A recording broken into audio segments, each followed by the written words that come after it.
With that, it is now my extreme pleasure to introduce the Mayor of Bloomington, Minnesota, Gene Winstad.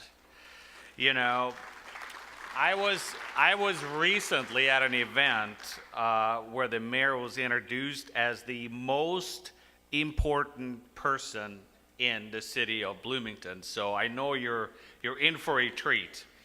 A longtime resident of Bloomington, Mayor Winstad was elected to his first term on November 2nd in 1999 and was re-elected to his fifth term on November 3rd, 2015. He has been a member of the Bloomington City Council since his appointment in 1995. Mayor Winstad also serves as a board member of Bloomington's Port Authority, Bloomington United for Youth, the Bloomington Convention and Visitors Bureau, which is another great partner of Sons of Norway, and Metro Cities. He also served as chairperson of the city's planning commission during the development of a place you may have heard of called the Mall of America. But he's also a restaurateur, and he's the owner of Ike's Restaurant, which I have to say I really enjoy it. Both in downtown Minneapolis, Bloomington, and at the MSP International Airport if you're hungry when you leave on Sunday. With all of that and his busy schedule, we are extremely pleased to have a mayor with us today. So please help me welcome Mayor Gene Winstad.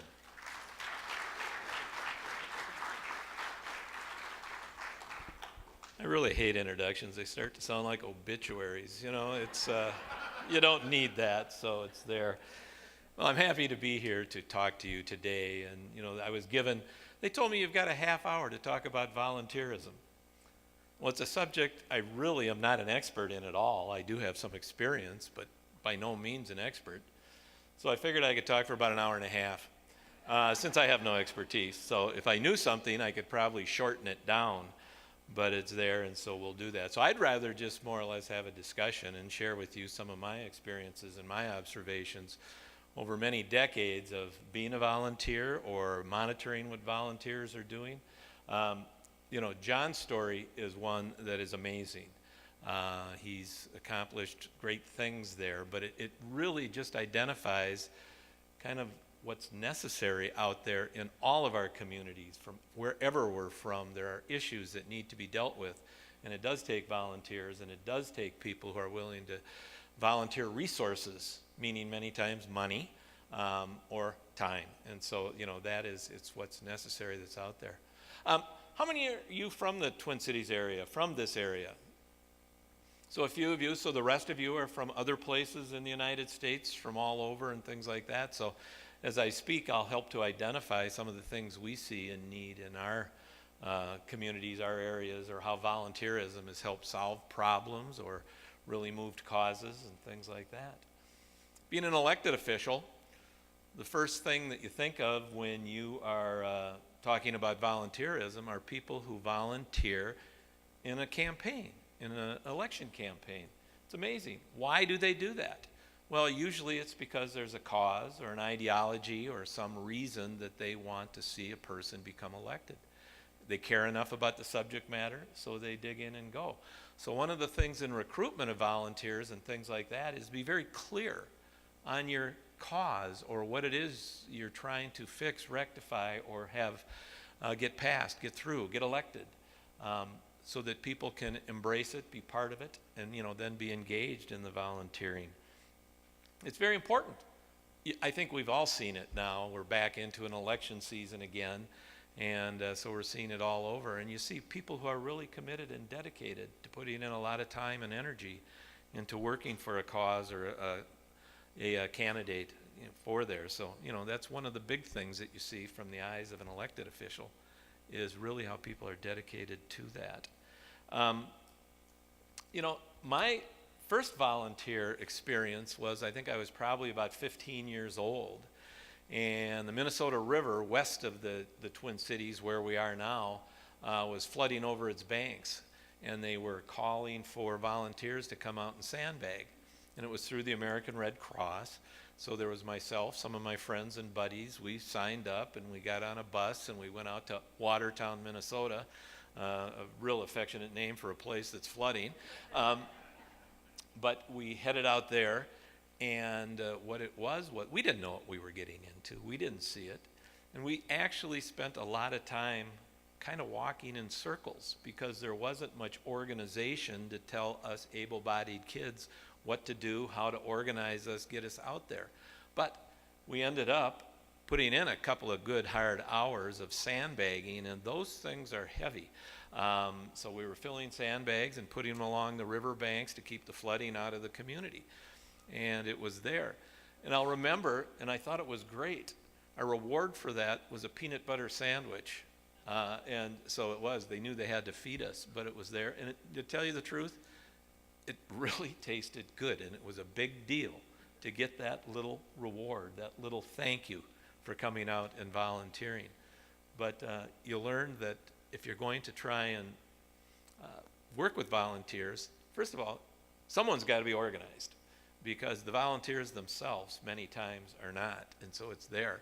But the other thing that I learned from that is a little bit of a reward or recognition for people's work is something that is so, so important, to let them, to be acknowledged that you have helped and you've done something. So, just some little lessons learned. So, when you think about it, why do you volunteer? Here's a group of leaders, and you're all involved in volunteer organizations, causes, something, somewhere, wherever you're coming from. I'm aware of that. So think about the reasons why. And many times the reasons why are just you feel you can help. You feel you can make it better for someone else somewhere, someone who's having problems. It's in our nature. It's a great attribute to have. Many times you want to volunteer because there's maybe an ulterior motive. Maybe it can help promote a business entity. Maybe you're volunteering in a trade association that helps promote what you do, and it gets it going from there. So there's reasons why people volunteer. The other thing, what we see in Bloomington is we've got great corporations in our community, and they have put together programs within their organization, probably similar to what you have done in many cases, where they allow their employees to go out on company time to do chores throughout the community to try and make it a little better for someone else who might be having a hard time. It's there, so we see that. Toro Corporation, the lawnmowers, the snow blowers, all that yard equipment, irrigation systems, is corporate headquartered here. They house a couple thousand people on their campus here, and they allow each of them 20 hours to go out into the community to perform chores. One of the things we need to do, though, is keep them organized in what they do to get out there. So, that's just a little lesson learned when I was 15 years old, that as we're able to take advantage of these volunteer hours, what we should have them do, give them a direction, give them a purpose, and it really helps them. They feel better about it, and we actually get more things done. They have done a lot of work for seniors in our community. They have cleaned up housing. They've done things in our parks. They've done things to just help spruce us up or really perform some chores from people who maybe cannot. And we've got just classic, many, many examples of that throughout our community. One of the things that people don't think about in the city of Bloomington is fire safety, our fire department. Guess what? We're probably one of the largest cities in the company that has a volunteer fire department. That is not without its challenges, mind you, though, because it was a good idea. The fire department is probably over 60 years old, and if we wanted to establish a volunteer fire department today going forward, it would be virtually impossible.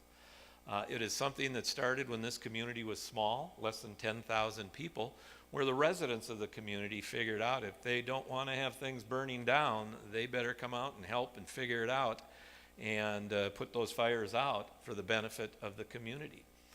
Well, our community has grown, a community of 100,000. We've got jobs, we've got businesses, we've got Mall of America, we've got 20-story hotels, we've got all these large businesses, industrial places, 35,000 homes in our city, things like that. There's a lot of calls. There's over 200 calls per week of fire service in our community, and it's done by a volunteer fire department. challenges there, though, if you think about it. What we're seeing is the new generations, the size of our community and things like that, is that we can't have enough volunteers around the community and staff for that call at 2 o'clock on a Tuesday afternoon. Most people who be a good firefighter going forward, and we train them and we do just give them the equipment they need, are busy in their other lives working. And many times it's not in the community of Bloomington. You know, they're working throughout our region, throughout our state. And people now, they travel all over for their work. So they're just not in position to take fire calls.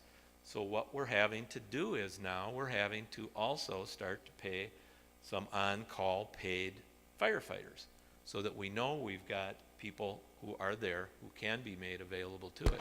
So we're transitioning away from, slowly I hope, because that volunteer fire department is something that is just amazing. And it's really served this community well. And as far as insurance ratings and insurance rates, Bloomington has some of the lowest in the country because our fire department is of that quality. When it comes to if we were to have a regularly staffed fire department in the city of Bloomington, we would probably have about 60 full-time firefighters. We have about 140 volunteer firefighters, and that is so that they can take, and they're required to take, a certain percentage of calls that come in order to maintain their status on the fire department. So it's just an example of one of the things and one of the challenge of volunteers and volunteerism going forward. We see it all. It was mentioned that so I've got some restaurants, and there's one at the international airport, and you people came in through there. Most of you are not from here, so I'm assuming most of you flew in. I saw some out-of-state license plates in the parking lot, so many of you drove in. But our airport is out here, and it's a very interesting place, and I've been involved as a volunteer in a position at the airport at what's called the Airport Foundation, MSP. It's a foundation that's out there that does many things to enhance the traveler's experience at the airport, including traveler's assistance that's out there. Traveler's assistance is manned by 600 volunteers throughout. That's the staff of volunteers that are out there. They're manning the information booths, they're helping people with their traveling problems and issues, and they're trying to make that traveling experience just enhance it for people coming through our airport. Our airport wins awards for traveler experience and things like that, and this is part of it.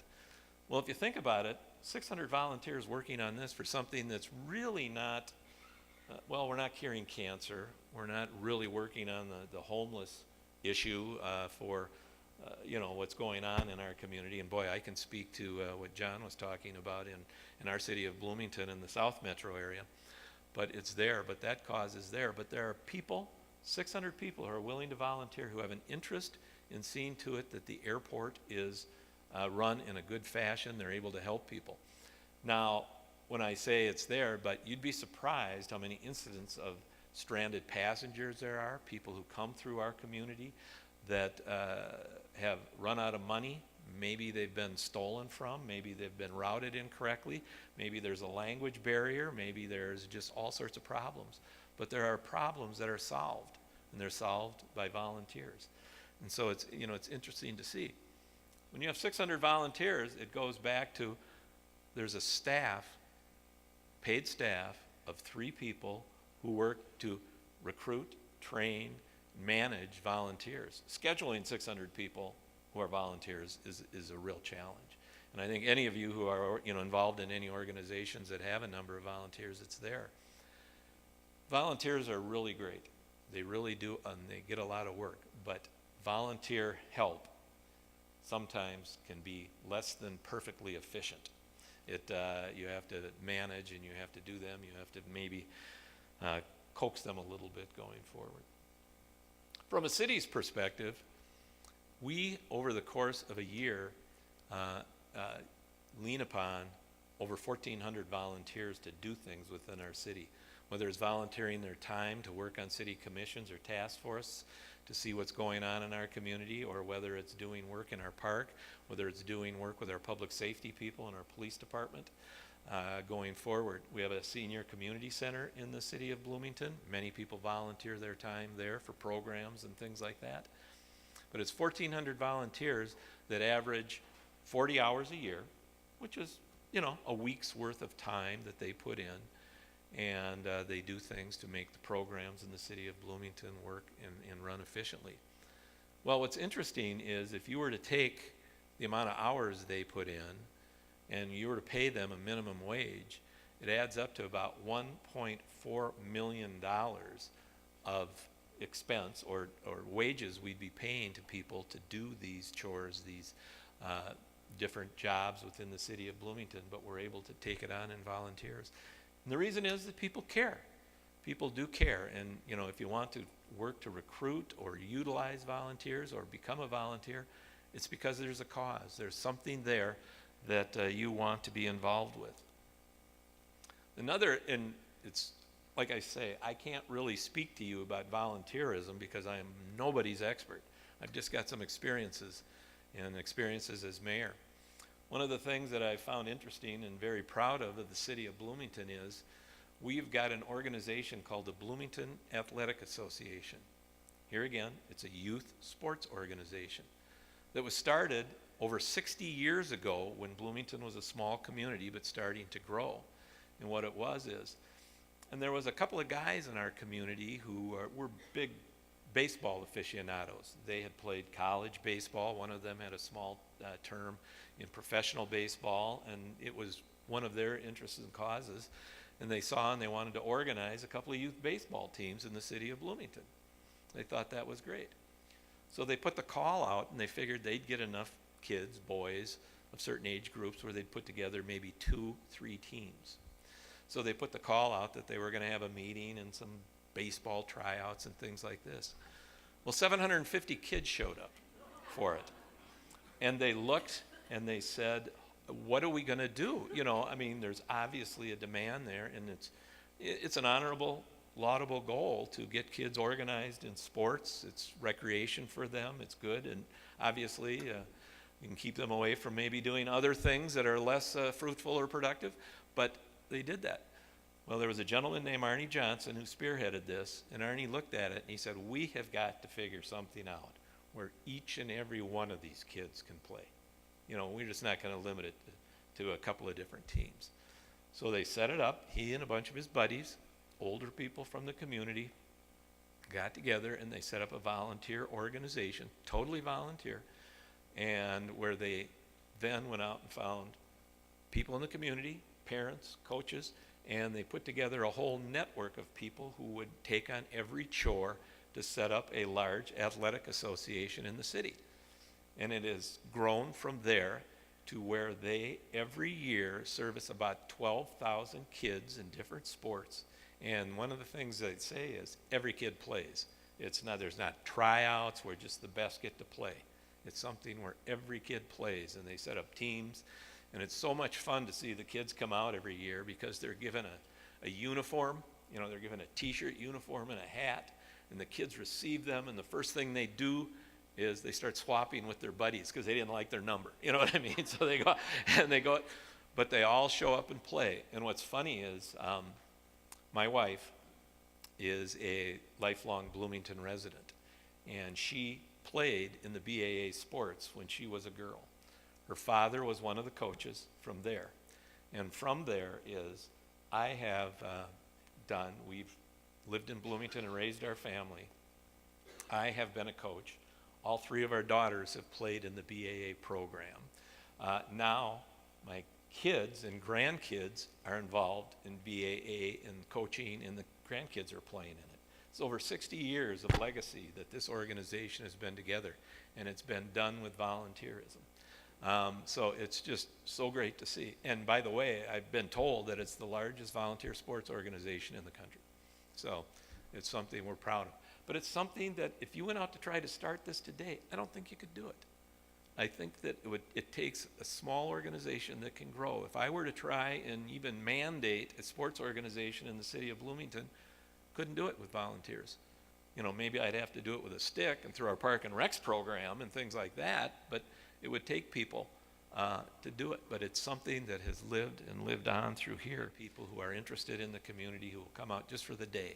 Maybe they don't want to make a commitment over great time, things like that. But if you can take it, get the word out for something, a cause, an event, get people out for that. You'd be surprised that people will come out in your communities to do things and get things done. And all it does is really enhance the quality of life in the community. You know, in Bloomington, we see things like John described. We have our social service type of needs throughout the community. And we've got one called VEEP, which is volunteers enlisted to assist people. And it happens to be one of the largest food shelves in the state of Minnesota. It's there. They also provide social service and things like that for many people in need. And what we're finding is that their client, their customer, the person that needs, is not someone who's destitute or totally on welfare or working on it, but it is, let's call it the working poor. The person where there's usually a mom and dad and a couple of kids, and they're working hard. They're putting in. They're usually working a couple of different jobs, usually a low-wage job. But one crisis in their family hits, and it really takes them off the rails, where the car breaks down and it needs a $1,000 repair, and suddenly they can't get to work. They can't get to work. They don't get paid. They don't get paid. They can't buy food. It's these things spiral when people are on the margin like that. And so we've found in the suburbs, in our cities, and we're not a center city. We are a growing, prosperous, well-educated, high median income in Bloomington, Minnesota. But it's there. We see these kinds of problems cropping up, and it's there and it's out there. And so there are organizations that are out there doing it. One of the things we've got that a lot of volunteers put in a lot of time is an organization called Cornerstone. And it's really to address the problem of domestic abuse. Homeless youth, domestic abuse, these are the kinds of things that we don't necessarily want to talk about or, be engaged. But I'll tell you, they're happening in our communities everywhere. And it's something that we need to address. And what I like to see is when a community comes together to address an organization or an issue or a problem like this, it's funny. You have chosen a beautiful hotel in which to stay in here. Well, I'll tell you, and when there are cases of domestic abuse, there is something going on in a family, the dynamics just aren't working, the abuse is there. Maybe a mom and her kids find herself on the street, they just don't know what to do and where to go. Cornerstone can do it. But what we find is our community comes together, and a hotel like this will provide housing in the interim for people who are in need and things like that. So the hotel you're staying in is also providing a form of volunteerism by committing its resources to a community need. So you see things like that. When John spoke of Hope for Youth, we've got an organization in Bloomington called Oasis for Youth. I heard about his fundraising and about how Sons of Norway helped kick it off. Well, I'd like to maybe have a little conversation with some of the people, because we too have an issue and a demand. But it is an organization that is really backed by volunteers that is doing it and trying to address those issues. There are issues and problems out there that do get to the surface, but it's really good to see, and they're getting bigger over time as our society grows, as there's the issues of our country. It's all there, and it's good to see that there are people who are willing to take these on. And I think I'm looking at a room full of them that are willing to help identify, but then take action to really solve and take care of some of these issues and problems. So I don't know what else I can add. Maybe if there's any questions or thoughts that you have that maybe I can help steer or share a little more experience, happy to do that. But it's just great to have you here in the city of Bloomington. Our community is full of Norwegians. I don't know what to tell you. You know what I mean? This Midwestern area is here. I married one, by the way. But if there's any questions or anything I can help do, I see one here, and then I'll come over here. Yes, please. How did you get the corporation to do this with their employees and let them go out and work in your community and still get paid? It's, to tell you the truth, we take advantage of it. The major corporations in the city of Bloomington have internal programs that they do this. They do it. They usually have the major corporate. We're talking about Toro, Donaldson, Health Partners, which is right here. These are some of the Fortune 500 companies, and we're fortunate that within our community we have more than our fair share. And so they, as a corporate culture, have said that we want to figure out a way to give back. But they also, we approached them and said, we've identified a need in our community, and is there a way that your corporate giving programs can help do that?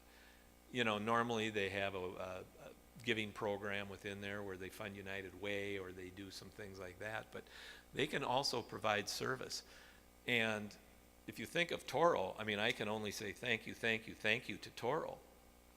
They have, within our community, since they're housed here, their corporate headquarters is here, a big presence in our community, great corporate citizen.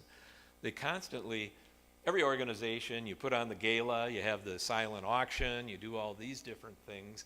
Well, there's always 2 or 3 Toro units, appliances, whether it be a lawnmower. In this market, a snowblower is a big deal. But you name it, Toro always has their equipment there for auction that they've donated to help raise funds. But to get their corporate, their people out there, and they have done everything to clean parks and paint houses, and just kind of those labor chores for people that we've identified in the community that need a hand.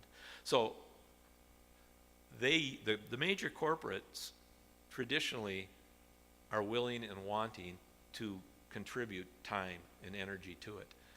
If you can help direct them or ask them to become involved and then direct them appropriately, shouldn't be a real problem to get them out to do that. And they kind of have the program. We help focus it for our community. So, but we've also got some very good corporations here. I have a very simple question. I left Minnesota about almost 60 years ago from this little college down here called St. Olaf. And shortly thereafter, the Vikings were bombing, and he played in Bloomington.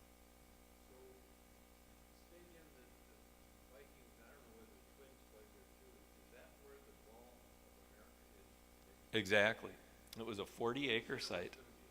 Yeah, no, it's exactly. The Twins played there, the Vikings played there, starting in the 60s, and sons in Norway went to St. Olaf. Who would have thought? I'll tell you, St. Olaf was the first college I went to after high school, because we had our class party there when we graduated. So it's very familiar with St. Olaf, a great institution right here just south of the Metropolitan. But yes, you're exactly right. It's this area right here that the old Metropolitan Stadium was, and now the Mall of America is there. Sir? Yeah, it's fun. You can see home plate. There's a placard in the ground, but then Harmon Killebrew, one of our hometown hero kind of people, there's a seat up on the wall. If you go to the home plate, and if you look up on the wall, kind of what would be left field, you'll see one of the old seats from the Metropolitan Stadium up there, and that's where he hit his home run to. And boy, that guy had a swing if he's going to hit a ball that far. So it's, but make sure you get through the Mall of America. It's what we're there for.